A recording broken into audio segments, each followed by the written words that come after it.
I've had type 1 diabetes for 27 years. I follow your protocols. My A1C is now 4.6. So this just reiterates what I keep saying. It can be done. Read the book. A routine eye exam showed moderate non-proliferative retinopathy, macular edema, and suspicious area of neovascularization. What is the possibility these conditions will be reversed if I maintain A1Cs around 4.6? How long might it take? Okay, my guess is that this person has only recently come upon my book and recently lowered his A1C. Because if he had 4.6 for 27 years, he would not have any of these problems. Now, his question reminds me of a patient who was a very cooperative person, and she was considered uncontrollable when I started treating her. And she had macular edema.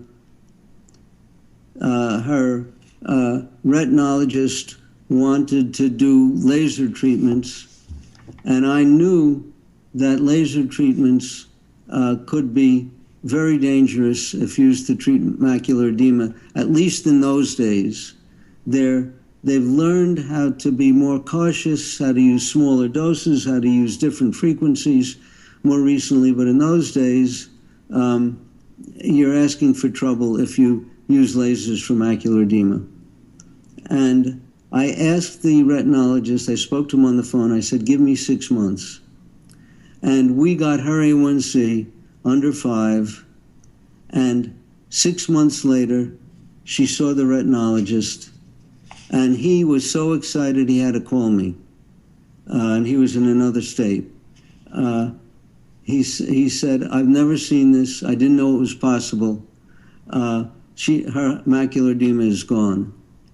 And that took 6 months. Now, how long does it take for proliferative retinopathy to go away? I think it depends in part on how long you've had it, how severe it is. If you look at these little vessels in proliferative retinopathy, there could be a spot of a cluster of tiny vessels, or it could encompass your whole eye and be a massive entangled mess. So it's highly variable.